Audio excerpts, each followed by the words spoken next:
বাংলাদেশের ফরিদপুর বলে একটা জায়গা আছে, তো সেই জায়গার আমি ঘটনাটা বলছি।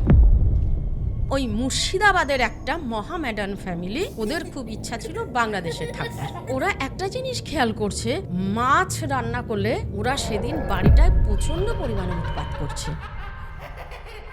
মাংসটা এরকম যখন ধুচ্ছে, হঠাৎ না একটা অদৃশ্য হাত ওই গামলাটার মধ্যে এরকম থাবা মারে। অনেক দিন, অনেক বছর হয়, তো ওনার বাচ্চা হচ্ছিল না। রাত হলে যে ওই বাড়িটার মধ্যে বাড়িটা জীবন্ত হতো কি করে বোঝা যেত? কেউ চলছে, হাঁটছে, বাচ্চার কান্না। যে শাড়িটা ধরে যখন টান মেরেছে, তখন শুধু হাতে শাড়ি আর কিচ্ছু নেই। পুরো মনে হচ্ছে যে হাওয়াতে একটা মেয়ের অবয়ব নিয়ে শাড়িটা নাকি বলে পড়েছিল।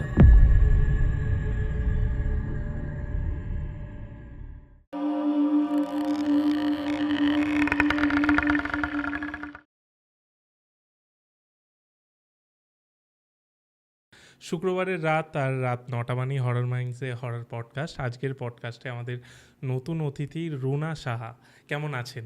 হ্যাঁ, আমি ভালো আছি। আমার শান্তদ্বীপের এখানে এই হরর মাইন্ডসে এসে আমারও খুব ভালো লাগছে, প্রথম কথা। দ্বিতীয় কথা, আমাকে অনেকেই চেনে, কেননা আমি এই হরর সত্যি ঘটনা, যে সত্যি ভূতের ঘটনা, এইগুলি আমি বলে থাকি। তো ওর জন্যই আপনাকে বেছে আনা। তো সেই কারণে এখানে এসে আমারও খুব ভালো লাগছে। হ্যাঁ, তো আশা করি সবার খুব ভালো লাগবে। আর যারা যারা আমাকে ফলো করে, দেখে থাকে বা ভালোবাসে, আশা করি সবাই হরর মাইন্ডসে আমার সাথে থাকবে আর শান্তদ্বীপের সাথে। একদমই। তার আগে বলে দিই, ঘটনা শুরু করার আগে, যে আপনারাও যদি আমাদের ঘটনা পাঠাতে চান, তাহলে নিচে একটি নাম্বার যাচ্ছে, সেই নাম্বারে পুরো ঘটনাটি অডিও রেকর্ড করে আমাদের হোয়াটসঅ্যাপে পাঠিয়ে দিন। আমরা সেটা শুনবো, তারপর আপনাদের এখানে ডেকে নেব। আজকে কি ঘটনা এনেছেন? আজকে আমি একটা ঘটনা এনেছি। মানে ঘটনাটা সত্যি কথা বলতে বেশিরভাগটা আমার একটু এপার বাংলা ওপার বাংলা মিলিয়ে থাকে। তো সেই কারণে এবারেও আমার সেই একই এপার বাংলা ওপার বাংলা মিলিয়ে একটা জীবন্ত বাড়ির ঘটনা, যে মানে মানুষ কতটা মানে নিজের স্বার্থকে চরিতার্থ করার জন্য মানুষ যে কত নিচেই নামতে পারে। তো এইটা তার একটা মানে এক্সাম্পল বলতে পারো। হ্যাঁ, তো একটা জীবন্ত বাড়ির আমি আজকে সত্যি ঘটনা বলবো। তো স্টার্ট করি। হ্যাঁ, তো ঘটনাটা হচ্ছে, এটা ওই 70 দশকের 70 সালের পরের ঘটনা। তো সেই সময় কি হয়েছিল, মানে এটা আমি বলছি যে বাংলাদেশের ফরিদপুর বলে একটা জায়গা আছে, তো সেই জায়গার আমি ঘটনাটা বলছি। তো ঘটনাটা যখন আমাকে বলা হয়েছিল, তাই বললাম যে এতদিনের পুরনো একটা ঘটনা। বললো যে হ্যাঁ, এই ঘটনাটা মানে এতটাই দাগ ফেলেছিল সেই সময়, যে মানে সেই কথাটা ওদের এখনও মনে হয় যেন মানে ওই পাড়া বা ওই ফ্যামিলির যারা এখনও বংশ পরস্পরা আছে, তো তাদের মাঝখানে মনে হয়েছিল যে এখনও জীবন্ত ঘটনা। মানে ওদের এত ভয়ের একটা মানে আর্তনাদের একটা ব্যাপার জায়গা আর কি। যাই হোক, মানে এটা বলতে বলতেও মনে হয় ও মানে কাঁপছে ভেতরে হতে, এইরকম একটা ব্যাপার ওর ক্ষেত্রে চলেছে। তো সেই কারণে আমি যে ঠিক আছে দেখি তো কেমন। তাও শোনার পরে আমার সত্যি কথা বলতে নিজেরও মানে আমি যতক্ষণ শুনছিলাম আমার নিজেরও খুব ভয় লাগছিল, আর ভাবছিলাম যে হ্যাঁ, মানুষ সত্যিই এতটা স্বার্থপর হয়। তো ঠিক আছে, আমি তাহলে স্টার্ট করছি। ঘটনাটা হচ্ছে মানে ওই ফরিদপুরের একজন মানে তখনকার দিনে তো প্রচণ্ড গ্রাম ছিল, একদমই গ্রাম ছিল। তো আমি যেই ফ্যামিলির কথা বলছি, তো সেই ফ্যামিলিতে হচ্ছে পুতুল পিসি বলে একজন লোক ছিল, ওই ভদ্রমহিলা ছিলেন। তো ওনার নাম কিন্তু আবার সবিতাও, তো আমার হয়তো সবিতাও কখনো মুখ থেকে বেরিয়ে যেতে পারে। যাই হোক, তো ওই পুতুল পিসির দাদা বৌদি আর দুটো বাচ্চা, মানে এক ছেলে এক মেয়ে, আরও 2 ছেলে 1 মেয়ে। তো ছোটো ছেলেটা খুবই ছোট। তো এই রকম ফ্যামিলির ওই পুতুল পিসির। তো এখন ওনার পুতুল পিসির যখন বিয়ে হয়েছিল, তো সেই সময় মানে অনেক দিন, অনেক বছর হয়, তো ওনার বাচ্চা হচ্ছিল না। তো যেহেতু বাচ্চা হচ্ছে না, তখনকার সময় না মানে বাচ্চা হওয়া না হওয়া মানে তার মুখ দেখবো না, মানে এই ধরনের একটা ব্যাপার ছিল। আবার বিয়ে দাও, ছেলেকে আবার বিয়ে দাও। তো এখন দেখো ভালোবাসাটা তো ভালোবাসাই, তো তখন পুতুল পিসির খুব কান্নাকাটি করতো যে তুমি বিয়ে করো না, দেখো ঠিকই আমাদের সন্তান হবে। তো সে আর পেরে ওঠেনি, তার ফ্যামিলির জন্য জোর করে ওই পুতুল পিসির হাজব্যান্ডকে বিয়ে করিয়ে দেওয়া হয়। তো যখন বিয়ে করিয়ে দেওয়া হয় তো বেশ কয়েক বছর থাকার পরে সে পুতুল পিসি আর ওখানে থাকতে পারলো না, মানে তার ঘরে বাচ্চা এসছে যখন, এর উপরে অত্যাচারটা আর একটু বেড়ে যায় পুতুল পিসির ওপর। তো তখন পুতুল পিসিকে ওর কান্নাকাটি করে ওর দাদা নিয়ে আসে, ওই ফরিদপুরেরই ঘটনা, বাংলাদেশের ঘটনা। তো যখন ওর এই পিসিকে নিয়ে আসা হয়, তো সেই সময় থেকে ওর টার্গেট ছিল যে আমার হাজব্যান্ডকে আমার করতে হবে।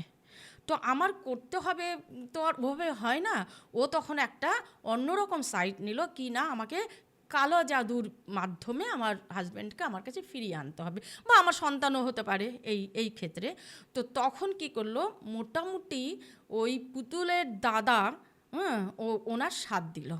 সাথ দেওয়ার পরে কি করতো ওরা, ওদের বাড়িটা অ্যাকচুয়ালি ছিল মানে খুবই, তো তখনকার দিনে আরও গ্রাম ছিল, আর একদম ওদের বাড়ি ছিল একদম ওই পাড়ার লাস্ট।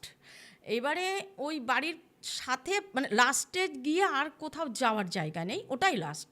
এবার পেছনে ছিল একটা বিশাল বড় একটা, মানে ওই বাড়ির শেষ পেছনে ছিল একটা খাল।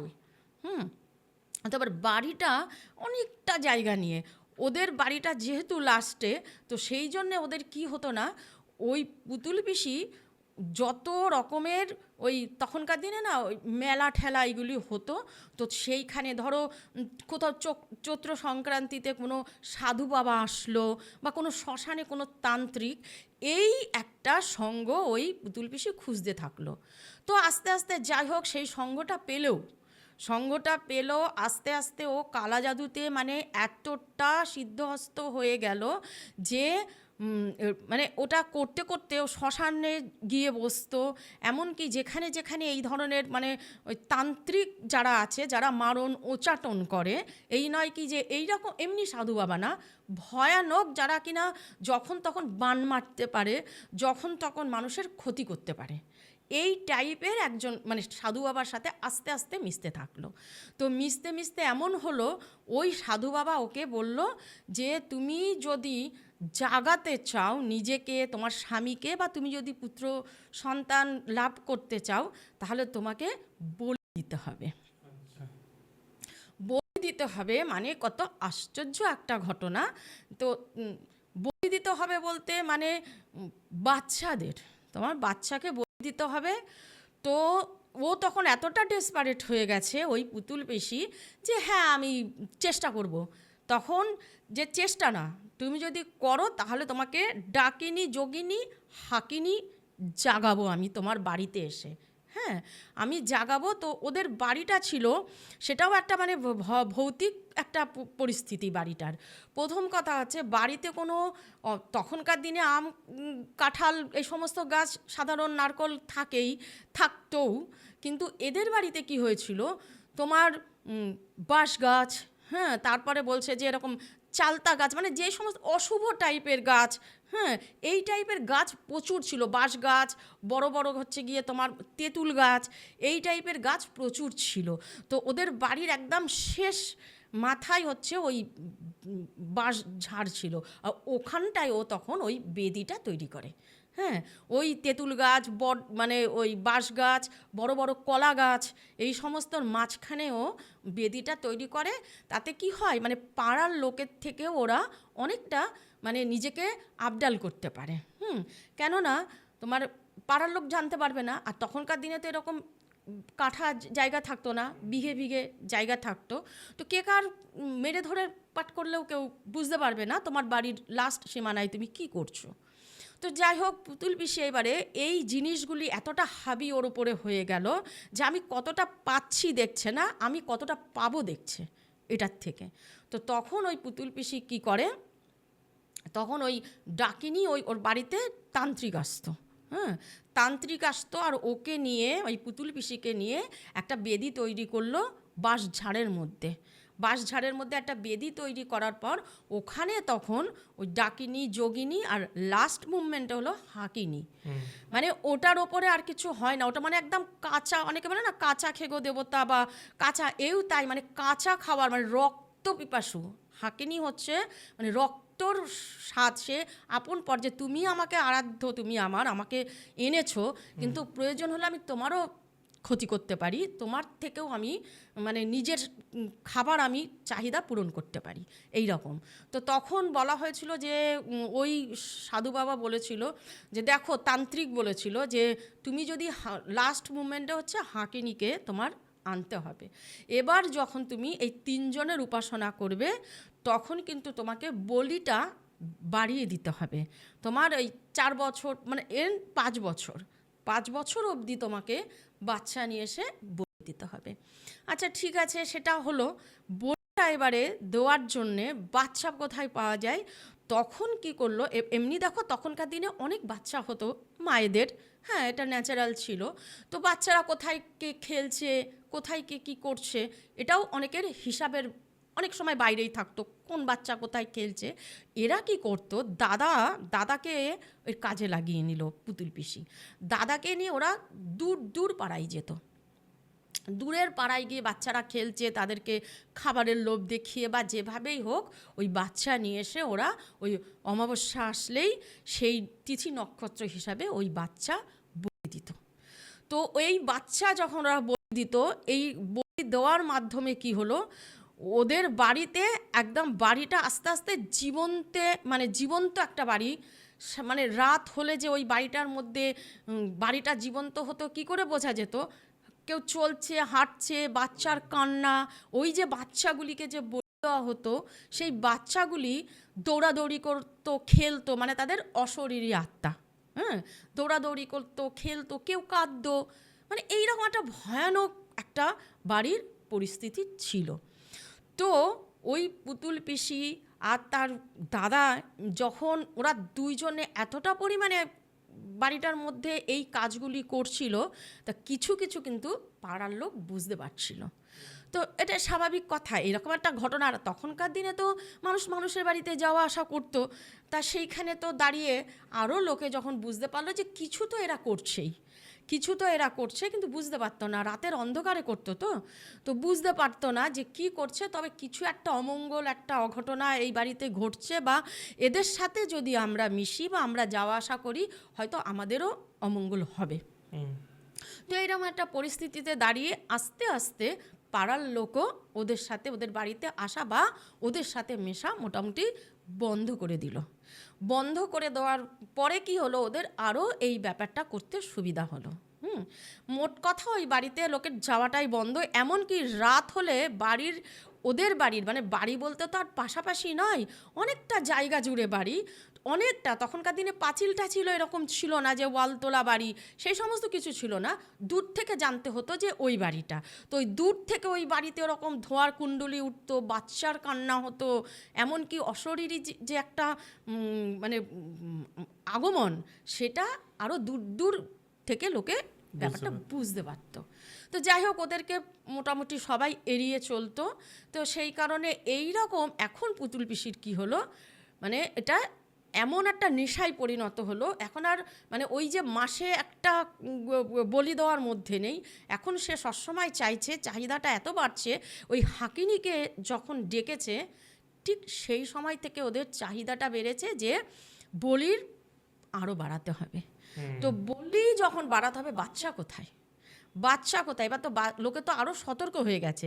বাচ্চা মানে একটা হয় না, তখনকার দিনে হতো ছেলে ধরা, মানে এইরকম একটা ব্যাপার উঠলো যে পাড়ায় ছেলে ধরা বেরিয়েছে বা গ্রামে ছেলে ধরা বেরিয়েছে। তো এই করে বাচ্চা আর মায়েরা সতর্ক হয়ে যেত, কিছুতেই আর বাচ্চা পাওয়া যেত না। যখন বাচ্চা পাওয়া যেত না তখন পুতুল পিসির ওপর প্রচণ্ড পরিমাণে শারীরিক টর্চার করতো ওই হাকিনী প্রচণ্ড পরিমাণে শারীরিক টর্চার করতো, যে পুতুল পিসি বাধ্য হতো নিজের শরীর কেটে রক্ত দিতে।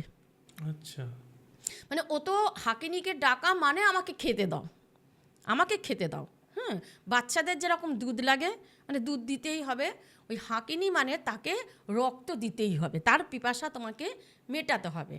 তো তাকে ডাকা মানে চারটেখানি কথা না।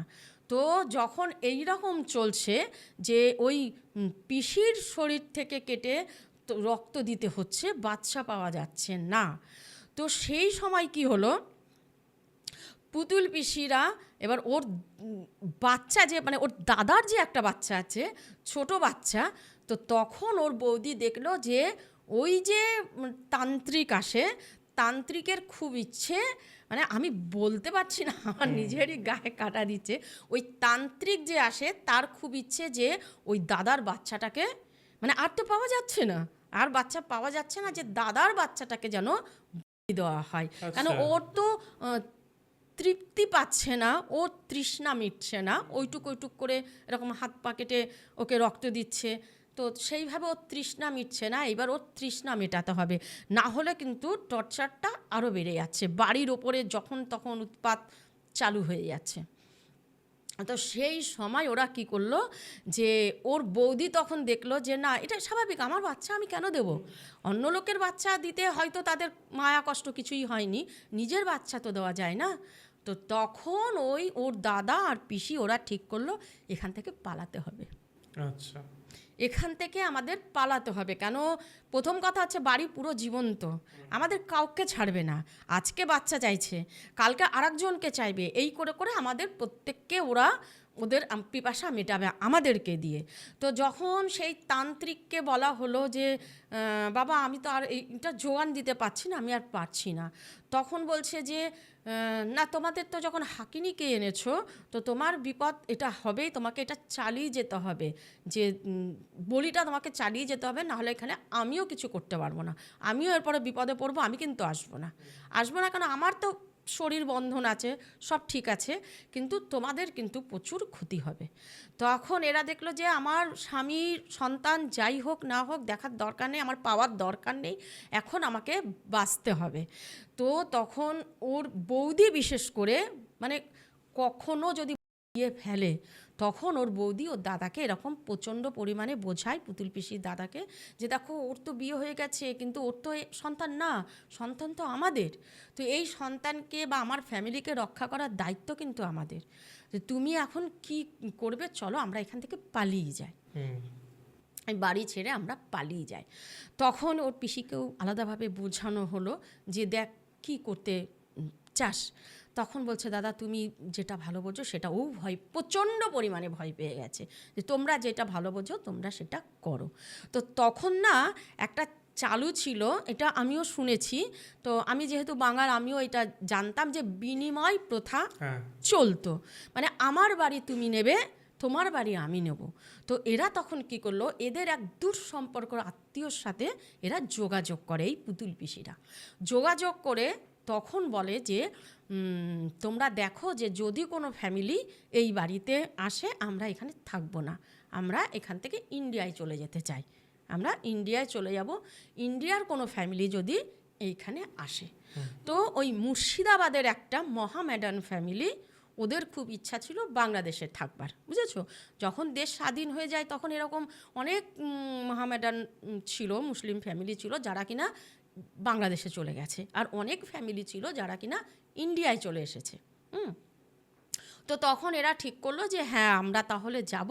এবার তখন একটা মজার কথা, কেউ কিন্তু কারোর জায়গা দেখতো না, বাড়ি দেখতাম না, জিজ্ঞাসা করতো তোমার ক কাঠা জায়গা আছে, বাড়িতে কি কি আছে, তা আমারও সেই ততটাই আছে, একটু 19-20, তো তখন ওরা এক্সচেঞ্জ করতো বাড়িটা। তো সেই সময় ওই নার্গিসের ফ্যামিলি এই বাড়িতে চলে আসে, ওদের টার্গেট ছিল যে এইখানে এসে আমরা কিছু করব। অনেকে হয় না, দেখো কেউ বাংলাদেশে কিছু করে উঠতে পারে না, তারা যখন ভারতবর্ষে আসে অনেক কিছু করে ফেলে, আবার যেমন কেউ আছে যে বাংলাদেশে গিয়ে অনেক কিছু করে ফেলে, তো ওরা যায় ওখানে গিয়ে আমরা কিছু করব। তো এরা তখন এই পুতুল পিসির ফ্যামিলি কী করলো, রাতারাতি ওই বাড়ি ছেড়ে চলে আসলো। যখন ওই বাড়ি ছেড়ে চলে আসে, এরাও তখন মানে এই নার্গিসের ফ্যামিলিরা এরাও তখন ওই সব কিছু জিনিসপত্র বাড়ি ছেড়ে দিয়ে ওরা তখন এই মানে তোমার ওখানে শিফট করলো, হচ্ছে তোমার ইসেতে, ওই ওরা কোথায় ছিল বাংলাদেশে আর কি ওখানে শিফট করলো। যাই হোক, এখন ওরা আসার পর এদের বাড়িটার এবার একটা বর্ণনা দেই। বাড়িটা তোমাকে আগেও বলেছি, এখনও বলছি, ওদের ঘর ছিল হচ্ছে টিনের ঘর। তখনকার দিনে টিনের ঘর ছিল, আর ঘরের থেকে অনেকটা দূরে মানুষের টয়লেট থাকতো বা রান্নাঘর থাকতো। এই ছিল না যে অনেকটা দূরেই থাকতো, বাড়ির একটু দূরে রান্না করতো। হিন্দু মতে অনেকেই আছে মাংস টাংস এরকম ঘরে তুলতো না, এইরকম ব্যাপার ছিল। তো এবার নার্গিসের বাবা মা দাদা আর ওদেরও একটা ছোট ভাই আছে, হ্যাঁ, ওদেরও ছোট ভাই আছে, ওই ফ্যামিলি আসে। তো আসার পরে ওরা প্রথম বুঝতে পারছে, ফার্স্ট টাইম আসার পর দেখছে যে পাড়ার কেউ ওদের সাথে কথা বলে না, কেউ কথা বলে না। এবার তখনকার দিনে তো এরকম ছিল না। সেখানে ওদের একটা মানে সবথেকে বড় ধাক্কা খায় ওরা আসার পরে, যে পাড়ার লোক কেন, হিন্দু মুসলমান বলে না, ওই পাড়ায় অনেক মুসলমান ফ্যামিলি আছে, অনেক আছে, কিন্তু মুসলমান ফ্যামিলিরাও এদের সাথে অতটা কথা বলছে না, মানে বাড়িতে আসছে না তো কথা বলার প্রশ্ন নেই। হ্যাঁ, তো উনি তখন কী করতো, ওই নার্গিসের বাবার নাম ছিল তারেক। তো তারেক মিয়া কী করতো, তোমার চেষ্টা করতো ব্যবসার জন্য বাইরে আসতো, এই করতো, চেষ্টা করতো সবার সাথে কথা বলতো। তো লোকে কি করতো, যতটা সম্ভব ওদের সাথে কথা বলার দরকার ঠিক ততটাই বলতো বাইরে, বাড়িতে কেউ ঢুকতো না, আসতো না। তো এরা কি করলো, ঠিক আছে যাক, যা হয়েছে, হয়তো আমরা ইন্ডিয়ার লোক, আমাদের হয়তো পছন্দ করছে না, এরকম একটা ব্যাপার। তো একদিন কি হয়েছে, ফার্স্ট ওরা যখন ঘরের মধ্যে এরকম ঘুমিয়ে রয়েছে রাত্রিবেলা, তো তখন দেখছে যে মনে হচ্ছে কি মাটির মানে ঘরটা নড়ছে, নড়ছে বলতে মানে মাটির তলা দিয়ে কিছু যাওয়া আসা, বেশ বিশাল রকমের বড় সড়ো, যেরকম সুড়ঙ্গ হলে যেমন পাতাল রেল চললে একটা কম্পন হয়, ঠিক ওই টাইপের ওরা যখন ঘুমিয়েছে, তো ওদের হালচাল হচ্ছে, মানে মাটির তলা দিয়ে কিছু যাওয়া আসা করছে, ছোটাছুটি করছে, মানে অ্যাক্টিভিটিটা ওই রকম যে বাড়িটা মানে মানে হালকা কম্পন হচ্ছে। তো সেই সময় ওরা ভাবছে কি বুঝতে পারছে না কার সাথে কার কীরকম হচ্ছে, মানে প্রত্যেকেরই হচ্ছে, কিন্তু কেউ কাউকে বলতে পারছে না, বোঝাতে পারছে না তো ব্যাপারটা, এটা তো বোঝানোর কথা না যে কি হচ্ছে। এই যেমন চললো এক রাত, আবার বেশ কিছুদিন পর দেখছে ওরা একটা জিনিস খেয়াল করছে, আচ্ছা ওদের একটা পোষ্যও ছিল, বেড়াল ছিল। তো ওরা একটা জিনিস খেয়াল করছে যে মানে মাছ রান্না করলে ওরা সেদিন বাড়িটায় প্রচণ্ড পরিমাণে উৎপাত করছে। কেমন উৎপাত করছে, মানে যেদিন মাছ রান্না হচ্ছে দুপুরবেলাটা তো যাই হোক করে ওরা রান্না টান্না করছে, খাচ্ছে, কিন্তু রাত্রির বেলা হলে ওই রান্নাঘরে যখন ওরা খেতে বসে, তো ওদের তো টিনের ঘর, তো সবাই মানে মনে হচ্ছে কি কত রকমের জন্তু জানোয়ার এসে ওদের রান্নাঘরের দেওয়ালটাকে আঁচড়াচ্ছে, মানে আঁচড়িয়ে ভেঙে যেন ঘরের মধ্যে ওরা ঢুকে যাবে। ঠিক এই জিনিসটা প্রথম ওরা বুঝতে পারেনি, যখন এটার মাছ রান্না করলে, মাংস রান্না করলেই জিনিসটা হচ্ছে, কিন্তু যেদিন বাড়িতে নিরামিষ রান্না হচ্ছে কোনো কারণে, তো সেদিন কিন্তু বাড়িতে এই উৎপাতটা হচ্ছে না। হ্যাঁ, এইটা একটা ব্যাপার ওদের চলছে। ওরা মানসিক দিক দিয়ে অনেকটাই এবার ভেঙে পড়েছে, সাপোর্ট পাচ্ছে না, এক দেশ থেকে এক দেশে এরকম এসেছে। তো সেই সময় দেখা গেল ওর বাবা রেগুলার বেরাতো ব্যবসার জন্যে, রেগুলার বাড়ির থেকে বেরাতো, ইচ্ছা ছিল কাপড়ের ব্যবসা এরকম করবে, যে ইন্ডিয়ার থেকে কাপড় নিয়ে যাবে বাংলাদেশে বিক্রি করবে, এরকম একটা ওদের ইচ্ছা ছিল। তো দেখা যাচ্ছে ওদের যে তোলা মানে টাকা যে নিয়ে এসেছিল, কিছু তো করে উঠতে পারছে না, উল্টে টাকা খরচা হয়ে যাচ্ছে এরকম।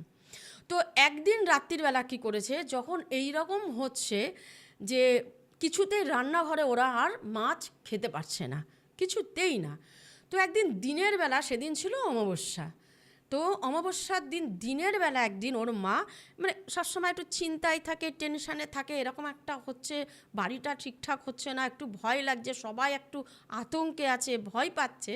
তো যখন এরকম মাংস হয়েছিল ওদের, মাংসটা এরকম যখন ধুচ্ছে, তো অন্য অন্য কথা মাথায় ঘুরছে, কিছু একটা যে কী করবো না, হঠাৎ না একটা অদৃশ্য হাত ওই গামলাটার মধ্যে এরকম থাবা মারে। আচ্ছা, ওই এটা হলো একদম দিনের বেলা, এটা হলো পুরো সেদিন অমাবস্যা ছিল, এটা হলো পুরো দিনের বেলা। যখন দিনের বেলা ওর মা একদম আচানক চিৎকার করে উঠে, কোনো দিকে কেউ নেই, ছেলে মেয়ে কেউ কোথাও নেই, যে তারা এরকম খাবলে নিয়েছে। তো এক মুঠ মাংস, মানে অনেকটাই মুঠা, একদম তুলে একদম মাংসটা কেউ নিল, কিন্তু হাত ফাত সেই সময় কিছু না, কিন্তু ও অনুভব করলো যে এত ঝাপটি মারলো একদম গামলার ভেতর থেকে, দিয়ে উঠিয়ে নিল। তো খুব চিৎকার যখন চেঁচামেচি করে, ওর মা তখন মানে একদম অজ্ঞানের মতন অবস্থা, কথা বলতে পারছে না, বাক্য মানে ওরা হারা হয়ে গেছে, মুখ পুরো বন্ধ, হাত পা কাঁপছে মৃগী রুগীর মতন থরথর থরথর করে। তখন ওই মা মেয়ে নার্গিস বেরিয়ে আসে, ছুটে আসে, মা কি হয়েছে? তখন বলছে যে এরকম এরকম ঘটনা আমার সাথে হয়েছে, কিন্তু কে আছে? ওরা ভেবেছে কুকুর বেড়াল, কুকুর বেড়াল বলতে বেড়ালই শুধু ওদের বাড়ির বেড়াল, কুকুর তো নেই, অন্য কোনো জীবজন্তু ওই বাড়িতে নেই, শুধু বাদুড় ছাড়া। একটা আশ্চর্য ব্যাপার, ওদের বাড়িতে যে ওই এত যে মানে গাছ আছে, যেই গাছই আছে প্রত্যেকটা গাছে বাদুড় ঝুলে ঝুলে থাকে রাত। বাদুড়গুলি না মানে বলছে যে রীতিমতন মনে হয় কি এরকম মাথাটাকে ঘুরিয়ে যেন মনে হয় ওদের দিকে তাকিয়ে, ওদের দিকেই তাকিয়ে আছে। মানে বাদুড় মানে এমন একটা যে ওদের মানে একটা তৃষ্ণার্ত একটা লোলুপ দৃষ্টিতে ওদের দিকে এরকম তাকিয়ে থাকে, দেখলে গা শিউরিয়ে উঠবে, মানে এই রকম একটা পরিস্থিতি ওই বাড়ির হয়েছে। তো তখন সেই ও মানে ওরা তো এতটা ভয় পাচ্ছে যে একটা বাড়িতে নানান রকম পাখি থাকবে, নানান রকম হবে, এতটা জঙ্গল, শুধু বাদুড় কেন? হ্যাঁ, তো যখন ওই রকম একটা ঘটনা ঘটলো, ওর হাতের মধ্যে যখন থাবা দিয়ে মাংসটা উঠিয়ে নিল, ঠিক তখন ওরা ডিসাইড করলো যে না, রান্নাঘরে আমরা আর রান্না করব না, আর রান্নাঘরে আমরা আর খাবো না। তাহলে কি করা যায়, যে যা ঠিক আছে রান্না হয়েছে, এবার আমরা জিনিসগুলি নিয়ে ঘরে নিয়ে যাব। তো যে এবার ওরা কি করলো, ওই রান্না করে খেয়ে দিয়ে এইখানেই যতটা মেটানোর, রাতের খাবারটা আমরা আর এখানে খাবো না। তো ঠিক সন্ধ্যা যখন অবস্থা, তো সেই সময় ওই নার্গিসকে ওর মা বলল যে শোন, তুই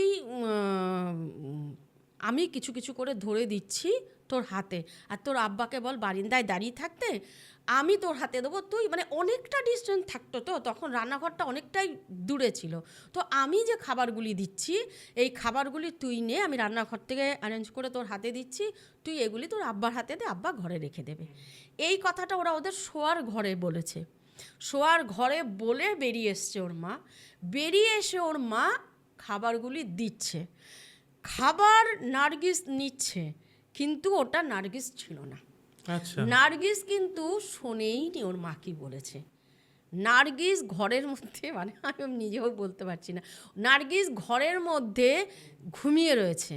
ওর মা যে কথাটা বলেছে নার্গিস অবধি কিন্তু কথা শোনেনি, কথা অন্য কেউ শুনে নিয়েছে। কথা অন্য কেউ শুনে সে এসেওছে পেছন পেছন, ঠিক যেই শাড়ি পরে নার্গিস ছিল সেই শাড়িটাও অবধি পরা। ওর মা খাবার দিচ্ছে নার্গিসের হাতে, নার্গিস খাবার দিচ্ছে ওর আব্বার হাতে। তো এই রকম করতে করতে যখন ঘরে, এবার ওর মা কিন্তু টুকিটাকি কথা চালিয়ে যাচ্ছে, এটা আব্বাকে বল ওদিকে রাখতে, এইটা এইখানে রাখতে, এইটাই, কিন্তু সে কিন্তু কোনো কথা বলছে না। নার্গিস কোনো কথা বলছে না, খাবার কিন্তু নিচ্ছে। খাবার নিয়ে যখন সব খাবার নেওয়া হয়ে গেছে, ওর মায়ের তখন সন্দেহ হয়েছে যে আমি এত কথা বলছি, যে নার্গিস কেন কোনো কথা বলছে না। ওর মা তখন কি করেছে, রান্নাঘর থেকে বেরিয়ে এসে নার্গিসের শাড়িটা এরকম ধরেছে, যে শাড়িটা ধরে যখন টান মেরেছে, তখন শুধু হাতে শাড়ি আর কিচ্ছু নেই। হ্যাঁ, পুরো মনে হচ্ছে যে হাওয়াতে একটা মেয়ের অবয়ব নিয়ে শাড়িটা নাকি বলে পরেছিল। তো শাড়িটা শুধু হাতে, কিচ্ছু নেই, একটা হাওয়ার কুণ্ডলি, ওই যেই বাঁশ গাছের দিক দিয়ে এসে মানে ওরা করতো যে ওই সাধনাগুলি, ওদিকে মানে বেরিয়ে চলে গেল। তো ওদিকে যখন তখন ওর মা পুরো ফিট, মানে আর কত সহ্য হয়, মানে এগুলো তো আর নেওয়া যাচ্ছে না, ফিট ফিট পড়ে যায়। যখন ওর মা ফিট পড়ে যায়, ওর বাবা তখন ওই ধপ করে আওয়াজটা পেয়েছে শুনে ওর বাবা তখন ছুটে আসে। ওর বাবা ছুটে এসে তখন বলছে যে এরকম চিৎকার করছে নার্গিস নার্গিস করে। তখন ওই নার্গিসের যে ভাই ছিল, ছোট ভাই, ও তখন ছুটে গিয়ে দিদিকে ডাকছে, দিদি ঘুমানো। তখন ওর দিদি ছুটে এসেছে, বলছে ওর বাবাকে, বলছে কী হয়েছে? বলছে মা এরকম পড়ে হয়ে গেছে, তুই কোথায় ছিলি? তোকে তো এইখানে এইমাত্র দেখলাম। বলছে আমি তো এখানে আসি, কেন কী করছো তোমরা? বলছে আমরা তো খাবার, তুই তো আমার হাত থেকে খাবারগুলি নিয়ে আমাকে দিচ্ছিলিস মায়ের, তোর আম্মায়ের হাত থেকে। তখন বলছে না আমি আসিনি। এবারে ওরা প্রচণ্ড পরিমাণে ভয় পেয়ে যায়। এবার যত দিন যাচ্ছে, মানে কি বলতো, এটা তো ওরা তো সেই পিপাসা ওদের আর মিটছে না যেই জিনিসটা ওরা করতো। তো এবার হাবি প্রচুর পরিমাণে ওই বাড়িতে ওরা হচ্ছে, এতটা পরিমাণে হাবি হচ্ছে যে এরা এবারে সবসময় ফিল করতে পারছে। এখন কি হয়েছে, ওরা যখন ঘরে শুয়ে থাকে তখন মনে হয় কি কত রকমের উৎপাত করছে বাচ্চারা, না হলেও 20-25টা বাচ্চা উঠানের মধ্যে খেলছে, বাগানে যাচ্ছে, গাছ ধরে ঝুলছে, কাঁদছে, কেউ পড়ে গিয়ে থপ করে পড়ে গিয়ে কাঁদছে, কেউ কাউকে মারছে, সেই ধরনের কান্না। তো এইবারে একদিন ওর মা বলছে, ঘুমটা যখন ওর মায়ের ভেঙে গেছে তখন ওর মা কাউকে আর বলেনি যে দেখি তো এত বাচ্চা কোথায়, মানে কোনো বাচ্চা যেইখানে ছিল না সেইখানে বাচ্চা এত আসলো। আর পাড়ার লোক আমাদের সাথে কথা বলে না, রাতেই বা কে আসবে। আবার ভাবছে কী জানি কোনো দুষ্টু বাচ্চা, কিন্তু কোনো ফল গাছ নেই, কোনো ফল গাছ নেই যে আম পারবে, জাম পারবে, লিচু কাঁঠাল কিছু পারবে, কোনো ফল গাছ নেই বাড়িটাতে। হ্যাঁ, মানে আশ্চর্যর ব্যাপার, কোনোই ফল গাছ নেই। তখন ওর মা আস্তে আস্তে উঠেছে, হ্যাঁ, আর কাউকেই ডাকেনি। ওর মা যখন মানে উঠেছে, বলছে যতগুলি গাছ ছিল প্রত্যেকটা গাছে একটা করে বাচ্চা রয়েছে, যাদের কিনা মানে অসম্ভব, চিন্তা করতে গেলেও মানে হয়। আর ওনার তখন কি ওই রাতের বেলা বলছে প্রত্যেকটা গাছ পা দিয়ে এরকম করে রয়েছে, মাথাটা নিচে, মানে বডিটা যে নিচের দিকে সেটা বোঝা যাচ্ছে, পাটা দিয়ে আঁকড়ে রেখেছে গাছগুলি, বডিটা নিচে উল্টো হয়ে রয়েছে, কিন্তু একজনেরও মাথা নেই। হ্যাঁ, ওই তখন ওর মা একদম চিৎকার করে ওর বাবা ঠাবা সবাইকে যখন ডাকে, ওর বাবা আসে, নার্গিস টার্গিস সবাই এসছে, আসার পরে দেখছে যে প্রত্যেকটা গাছে একটা করে বাদুড় দিচ্ছে, কিন্তু কোনো বাচ্চা নেই। আচ্ছা, কোনো বাচ্চা নেই। এইবারে যখন এই জিনিসটা দিনের পর দিন চলছে, এখন মনে হলো যেটা ঘরের বাইরে ছিল সেটা দেখা যাচ্ছে আস্তে আস্তে ঘরের ভেতরে হতে শুরু করেছে। ওর মানে নার্গিসের বাবা যেহেতু একটা বাড়ির ছেলে, তাকে তো সবাইকে রক্ষা করা দরকার, কিন্তু ওর বাবা যেন আস্তে আস্তে মানে পৌরষ হারিয়ে ফেলছে, মানে মেরুদণ্ডহীন হয়ে গিয়ে, মানে ও পুরোপুরি ওদের ওপর ওকে হাবি, মানে বাড়ির যদি মেন লোককে হাবি করা যায় তাহলে কি হবে, অ্যাক্টিভিটিটা কমে যাবে, বাইরে গিয়ে কাউকে ডাকতে পারবে না, এরা আস্তে আস্তে ধুকতে ওদের কবলে এসে ওরা শেষ হয়ে যাবে। এইরকম একটা পরিস্থিতিতে ওরা চলে এসেছে। ওর বাবার কিন্তু কোনো এখানে মন্তব্য নেই, কিছু বলছে না, কিছু করছে না, চুপ করে বসে থাকে, গুম হয়ে বসে থাকে, এইরকম একটা ব্যাপার চলছে। আর একটা জিনিস ইদানিং ওরা খেয়াল করছে, যখন রোদ ওঠে ওদের কিন্তু ছাওয়া পড়ে না, ওদের শরীরের ছাওয়া পড়ে না। ও আচ্ছা। কিন্তু মানে বলার মতো না আমার। আর ওরা যখন বাইরে তো যাচ্ছে, বাজার করছে, কিছু কিনতে যাচ্ছে, ওরাও কোনো প্রোগ্রাম অ্যাটেন্ড করতে যাচ্ছে, তো সেই সময় কিন্তু ওদের ছাওয়া, দিনের বেলা যখন ওরা বেরাচ্ছে ওদের কিন্তু ছাওয়া পড়ছে, অথচ বাইরে গেলে পড়ছে, এই বাড়িতে কিন্তু ওদের শরীরের কোনো ছাওয়া পড়ে না। মানে ওদের ছায়া সঙ্গীত যারা, ওদের শরীরকে যারা মানে হাবি করে নিয়েছে, দখল করে নিয়েছে, তাদের ছায়া তো পড়বে না।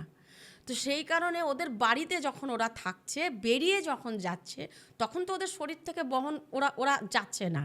তো যখন যাচ্ছে না, তো তখন ওদের ছাওয়াটা পড়ছে, যখন বাড়ি ফিরে আসছে তখন কিন্তু ওদের শরীরের ছায়া পড়ছে না। তো এই জিনিসটা আরও যখন এবার নার্গিস একটা শিক্ষিত মেয়ে, ওর তখন যে না আমাকে এই ফ্যামিলিটাকে বাঁচাতে হবে, যেভাবেই হোক আমাকে এই বাড়ির থেকে বেরিয়ে যেতে হবে। হ্যাঁ, তো তার উপায় তখন তো আর এতটা ডেসপারেট মেয়েরা ছিল না, কাউকে না কাউকে দরকার হতো। হ্যাঁ, তখন মা মেয়েতে যে বাবাকে বলে কোনো কাজ হচ্ছে না, কোনো কাজ হচ্ছে না। আর বাবাকে এখন দেখা যায় বেশিরভাগ টাইম ওই ওদের বাড়ির লাস্ট যেখানে আর কি মানে একটা ওই চলে যাচ্ছে, খাল টাইপের চলে যাচ্ছে, তো সেই জায়গাটাই দেখা যাচ্ছে যে ওখানে গিয়ে ওর বাবা বসে থাকে, সারাক্ষণ ওখানে গিয়ে ওর বাবা বসে থাকে।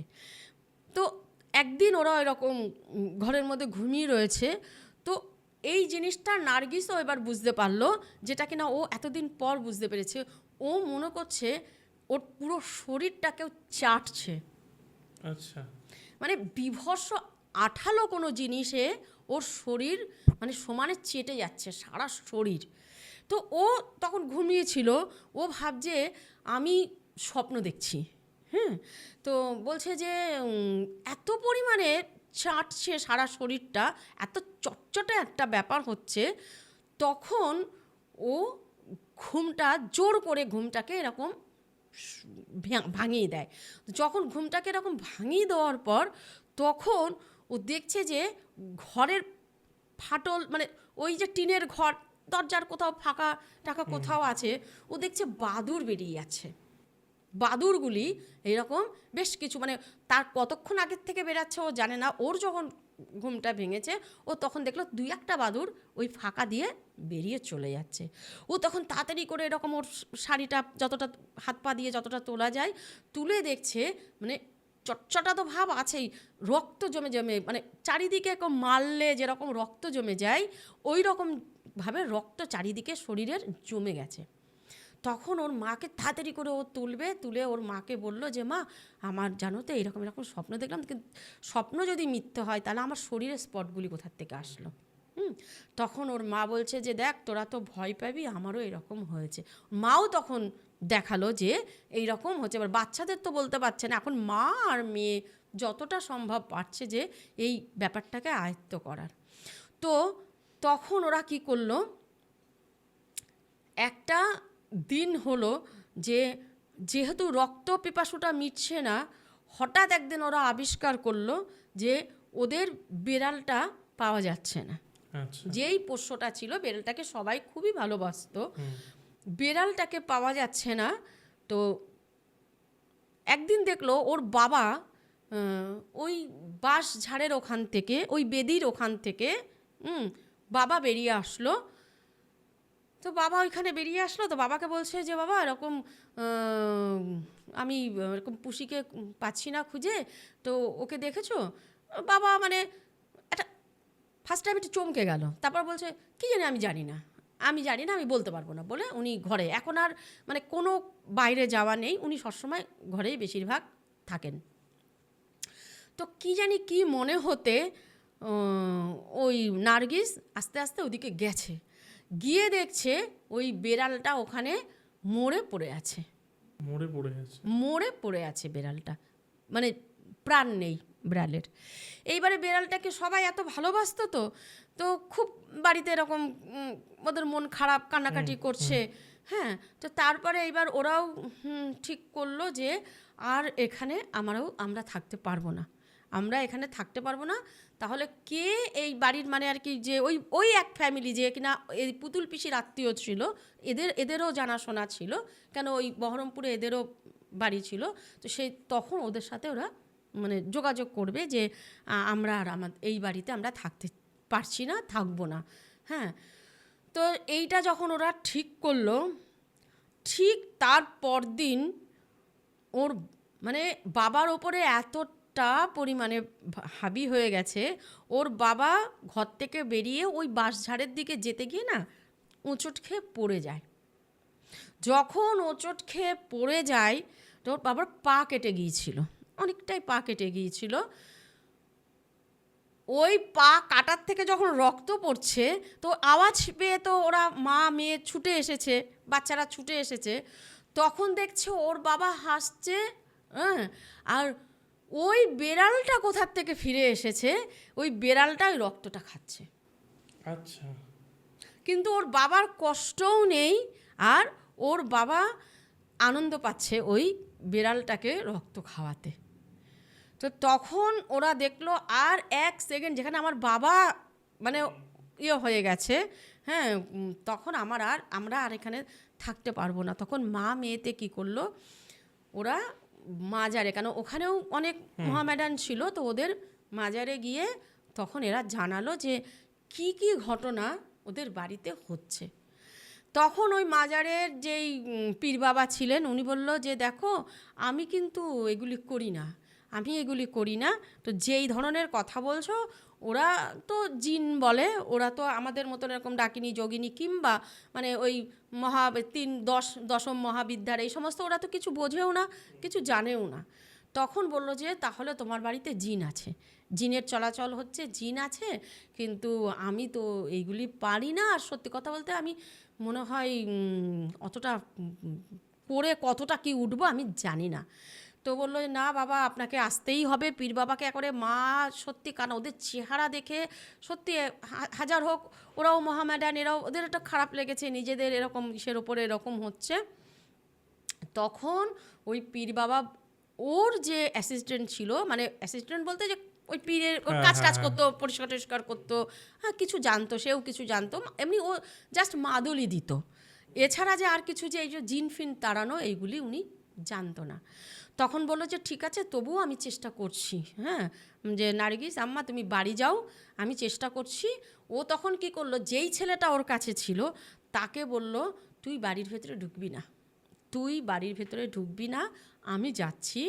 কেন তুই ঢুকবি না, তুই বাইরে থাকবি, যদি আমার কিছু হয়, কেন ও শোনার পরেও বুঝে গেছে যে ওই বাড়িতে কী আছে, মানে ওর মস্তিষ্কে আছে যে জিন আছে, আর এমন ধরনের ভয়ানক জিন আছে যে আমার পক্ষে তো সম্ভব না, আমি যদি কিছু ওখানে হয়ে যায় আমাকে যেন কেউ রক্ষা করতে পারে।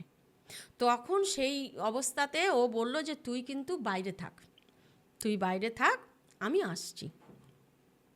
তো এরকম ওদের হয় ওই রকম সব সেট আপ তৈরি করে নিয়ে বসে ও যখন চালু করেছে ওদের ওই পবিত্র, যে ওরা বলে ফুকা হওয়া পানি, হ্যাঁ, পবিত্র একটা জল, যেমন আমাদের গঙ্গা জল থাকে, ওদের কাছে ওই ফুকা হওয়া পানি থাকে, যেটা কিনা ওরা ছিটিয়ে জায়গাটাকে পরিষ্কার করে। তারপরে ওদের কাছে ওই পালকের ঝাড়নি থাকে, সেই সমস্ত দিয়ে ঠিয়ে যাই হোক মালা ওদের যা থাকে কিনা সব নিয়ে উনি বসেছে। উনি ওইখানে বসে তাবিজ সামনে রেখে যখন মন্ত্র চালু করেছে, আচানক উনি বুঝতে পারছে যে ওনার শরীরের ভেতর থেকে যেন কেউ মনে হলো বিশাল বড় বড় নখ ঢুকিয়ে দিয়ে হাড়ের মধ্যে এরকম চাপ দিচ্ছে, ব্যথা দিচ্ছে, কষ্ট দিচ্ছে, হাড়ের ভেতরে পুরো হাত আঙুল ঢুকিয়ে দিয়ে ওটাকে চাপছে। মানে ওর এত কষ্ট হচ্ছে যে ও তখন কথাও বলতে পারছে না, ও জাস্ট মানে হার্ট অ্যাটাক হলে মানুষের যেই লক্ষণ সেই লক্ষণ, মানে কিছু কিন্তু এদিকে নেই, কিন্তু ও বুঝতে পারছে যে আমার মানে যে হাড়ের মধ্যে হাত ঢুকিয়ে দিয়ে যে আমাকে যে চাপ দিচ্ছে কেউ, মানে মানে খাবলে ওটাকে হয় ফাটিয়ে দেবে, না হলে ছিঁড়ে নিয়ে আসবে, এরম একটা ওর শারীরিক যখন কষ্টটা হচ্ছে, তখন ও কী করলো, ওই ইশারা করলো ওই ছেলেটাকে, ওকে ইশারা করলো যে তুই আমাকে এখান থেকে নিয়ে বার করে নে। সেই সময় ওই ছেলেটা এসে ওনাকে পীর বাবাকে বার করে নিয়ে গেল। পীর বাবাকে যখন বার করে নিয়ে গেল, তো তখন বলছে ওই পীর বাবা বলল বেরিয়ে গিয়ে সে তো খুবই অসুস্থ, বেশ 1-2 দিন পর উনি তখন ওই ইসেকে নার্গিসের মাকে ডেকে তখন বলল যে তোমরা ভয়ানকভাবে, মানে ভয়ানক অবস্থা বাড়ির, কি আছে আমি জানি না, তবে যেহেতু এটা হিন্দু ফ্যামিলি ছিল, তুমি কিন্তু মাজারের না গিয়ে তুমি কোনো তাদের সাধু বাবা তান্ত্রিক যাই হোক তাদের উপাসক যারা হয় তাদের সাথে তোমরা যোগাযোগ করো, আমার পক্ষে এটা সম্ভব না, আর তোমরাও কিন্তু এখানে আর থাকতে পারবে না, তোমাদের ক্ষতি হবেই হবে, মানে তোমরা কেউ প্রাণ নিয়ে কেউ এই বাড়ি ছেড়ে যেতে পারবে না। তখন কি করলো, ওরা তখন ওই আশেপাশের সবাই কাছে গিয়ে কান্নাকাটি এরকম করার পরে ওরা তখন যাই হোক একজন থেকে একজন থেকে এইভাবে সব মুখে মুখে যখন ছড়িয়ে পড়লো ঘটনাটা পুরো, ওরাও এই পাড়ার লোকও সেটাই তো সন্দেহ করতো। তো তখন ওরা চেষ্টা করলো এই ফ্যামিলিকে অন্তত, আগের ফ্যামিলি তো যা ছিল, তো এদেরকে আমরা চেষ্টা করি যে এদেরকে কি করে বাঁচানো যায়। তখন এইভাবে লোকের মুখে ছড়িয়ে ছড়িয়ে এক তান্ত্রিকের মুখে এই কথাটা পৌঁছিয়েছে যে একটা বাড়িতে এইরকম ঘটনাটা ঘটছে। তখন সেই তান্ত্রিক, উনি ছিলেন মানে মহাতান্ত্রিক, খুব ভালো লোক ছিলেন উনি। ওই দশম মহাবিদ্যার যে ওই হয় মানে ওই কালচক্র করে তাদেরকে শান্ত রাখা, পুজো করা, উনি এইগুলি করতেন, লোকের ভালো করতেন, খারাপ করতেন না। তখন উনি এই সমস্ত সব যখন শুনে উনি বলল ঠিক আছে আমি যাব, কিন্তু আমি ওই আগে বাড়িটা দেখে আসব। তখন উনি সত্যি সত্যি আসলেন। আরও ওনার সব সাধিকা, ওনার অনেক মহিলা সাধিকা ছিলেন বা ওনার চেলা চামুন্ডা অনেককে নিয়ে এসেছে। নিয়ে এসে উনি বাড়িতে পা দেওয়ার আর ওনার দরকার হয়নি, উনি আগেই বলেছেন যে জীবন্ত বাড়ি করেছেটা কি সব এনে বাড়িতে তুলেছে। মানে ওই যে ডাকিনী, যোগিনী, হাকিনী এই সমস্ত জিনিস নিয়ে যে একটা মানে নরক তৈরি করেছে। বলছে নরকের দ্বার খোলা যাকে বলে, একদম তো নরকের দ্বার খুলে দিয়েছে, এখানে অসম্ভব মানুষের ইয়ে। তখন উনি বলল যে আমি ওই যে জায়গাটা আছে যেইখানে কিনা ওরা ওই বেদি তৈরি করে যে বাচ্চা এখানে দেওয়া হতো বা ওরা যে সমস্ত কর্মকাণ্ডগুলি এইখানে করতো, সেই জায়গাটা আমাকে যেতে হবে, এখানে কিছু করা যাবে না, আমি সেই জায়গাটা যেতে চাই। তো সেই জায়গাটা যেতে গেলে ওই বাড়ির যে লোক আছে তাদের বললো যে আপনারা সবাই বেরিয়ে যান বাড়ির থেকে, আপনারা সব বেরিয়ে যান বাড়ির থেকে, আমি ওইখানে এই কাজ করব যে যাতে মঙ্গল আচরণ যেটা করব বাড়ির থেকেই আত্মাই যাতে বেরিয়ে যায়, হ্যাঁ সেই আমি কাজ করব। তখন ওরা সবাই বাড়ির থেকে বেরিয়ে গেছে, কেউ খেয়াল করেন ওর বাবা কিন্তু ঘরে রয়েছে। আচ্ছা, বাবা কিন্তু বেরায়নি। হ্যাঁ, মানে এত লোকজন, পাড়ার লোক, দেখো একটা সাধারণ কিছু হলে মানুষ কেমন ঝাঁপিয়ে পড়ে, আর সেইখানে তখনকার দিনে এইরকম একটা ঘটনা, পুরো গ্রাম ভেঙে এসেছে এই জিনিস দেখবার জন্যে, পুরো 2-3টে গ্রাম ভেঙে এসেছে যে এইরকম একটা ঘটনা কিছু তো হচ্ছিল, সেটা তো সবাই জানতো পুতুল পিসির বাড়িতে যে এইরকম একটা ঘটনা ঘটছে। তো সেই ক্ষেত্রে ওরাও বুঝতে পারছিল না যে ওর বাবা কোথায় আছে, কে কোথায় আছে, সেই মাইন্ড ওদের কাজ করছে না যে কে কোথায় আছে, কি করে হাত থেকে বাঁচবো, আমরা পালাবো, এইটাই তখন ওদের চলছে মাথায়। তো সেই সময় যাই হোক অনেক লোক এসে ওরা একটা এরকম রাস্তা তৈরি করলো, মানে বন্ধন, ওই বাড়ির ঢোকার থেকে শুরু করে ওরা ওই বাড়িটাকে পুরো বন্ধন করে যেই জায়গাটা দিয়ে ওরা অত লোক যাচ্ছে গিয়ে ওই বেদি অবধি পৌঁছালো।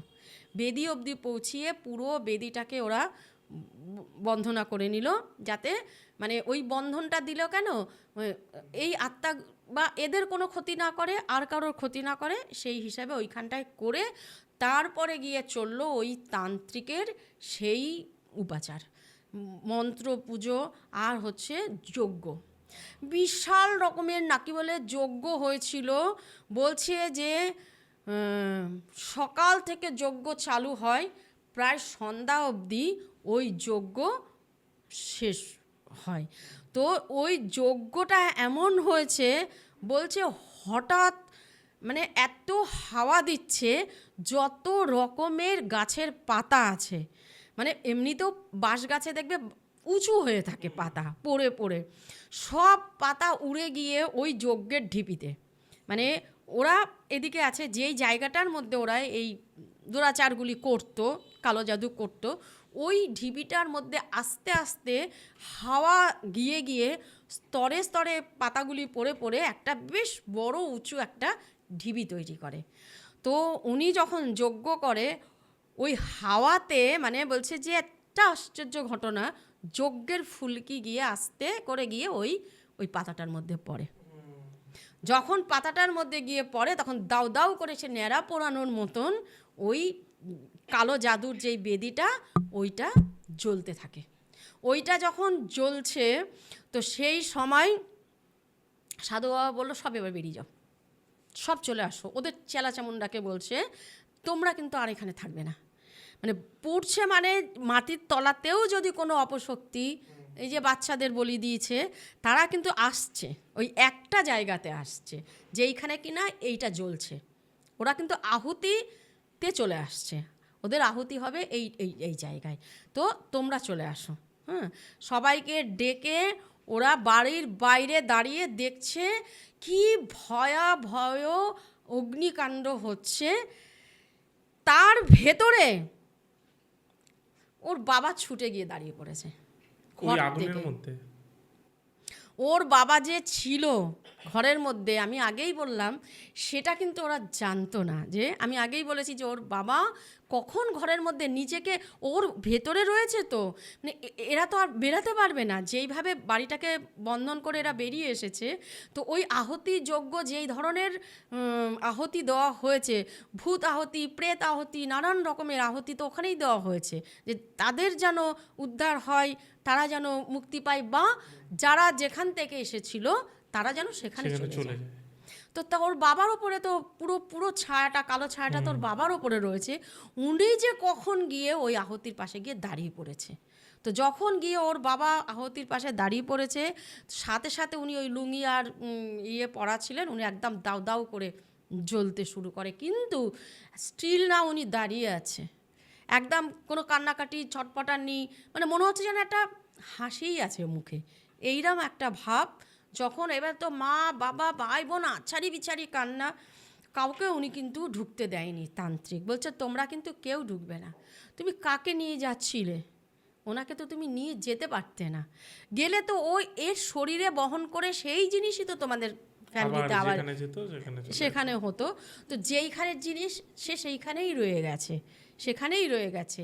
অতএব তোমরা যে ফিরতে পারছো, তোমাদের ফ্যামিলিরা যে ফিরতে পারছে, এটাই সবথেকে বড় কথা। তো যাই হোক, সবাইকে ভালোভাবে সুন্দরভাবে এরা এই তান্ত্রিক তখন বাঁচিয়ে নিয়ে আসে। তো পরবর্তীকালে নাকি বলে শোনা গিয়েছিল যে এরা তো আবার ইন্ডিয়ায় চলে এসেছে, সেই সময়কালীন বাড়িটা ওরকমই ছিল, পোড়ো বাড়ি হিসাবে ছিল। পরবর্তীকালে কি হয়েছে তার কোনো ইসে নেই।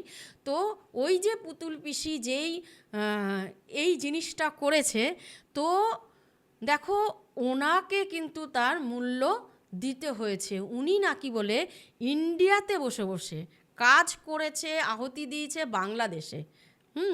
ফরিদপুর জেলা বাংলাদেশে কাজ হয়েছে, ইন্ডিয়ায় বহরমপুরে বসে বসে ওনার শরীর থেকে বলছে, ওনাকে হঠাৎ করে উনি মৃগী রুগী যেরকম বেঁকতে থাকে, উনি নাকি বলে এরকম বেঁকে বেঁকে সারা শরীর ওনার নাকি বলে এরকম কেউ চিপে নিগড়িয়ে বার করে নিচ্ছে। আর ওনার শরীর থেকে বলে এরকম ভল দিয়ে দিয়ে, মানে ঝলক দিয়ে দিয়ে রক্ত বেরিয়ে উনি মানে পুরো ওখানেই উনি মারা যায়। তো সেই মানে পাপ বাপকে ছাড়ে না, যেই কাজ সে করেছে, তো তারও আহুতি এইখানেই হয়ে গেল। তো এই ঘটনাটা শোনার পর সত্যিকারের কথা, আমি মানে যখন আমাকে বলল, তো আমার একদিন লেগেছিল, মানে আমারও যেন মনে হচ্ছে যেন একটা ঘোরের মধ্যে, একটা মানে ভয়ের মধ্যে যে একদিন লেগেছে আমার কাটাতে, ব্যাপারটা ঘটেছে কি আসলে। বিশেষ করে মানে নিজের বাবাকে ওরকম স্যাক্রিফাইস করা হয়েছে। তো এটার একটা দরকার ছিল, কেননা ওর বাবা যদি এদের সাথে আসতো, হ্যাঁ খারাপ লাগছে, একটা খারাপ লাগার জায়গা আছে, ওরা একটা কিছু করতে চেয়েছিল এইখানে এসে, না তো যাক আদার্স আর ফ্যামিলিকে নিয়ে ওরা বেরিয়ে যেতে পেরেছিল। তো ওই বলে না যে অনেকে হয় পাপি মরে 7 ঘর নিয়ে, কথাটা ওরকমই আছে। পাপ কে করলো? হ্যাঁ, লোভের শিকার কে হলো? এরা হলো। তো এই জন্য এগুলি করা উচিত না। দেখো কপালে যা থাকে সে তো হবেই। হ্যাঁ, তো সেই কারণে যাই হোক, এখন এরকম একটা ঘটনার ভেতর থেকে গেছে, এখন তারা ভালো, মানে আমাকে যখন বলেছে, হ্যাঁ এখন তো অনেক দিনের ঘটনা, এরা ওর কেউ সব বয়স্ক হয়ে গেছে, বুড়ো টুড়ো হয়ে গেছে, এত দিনের ঘটনা। তো যাই হোক, সব হ্যাঁ হ্যাঁ হ্যাঁ সব বয়স্ক হয়ে গেছে, বুড়োও হয়ে গেছে, কেউ আছে কিনা তার ভেতর থেকে, এরকম একটা ব্যাপার।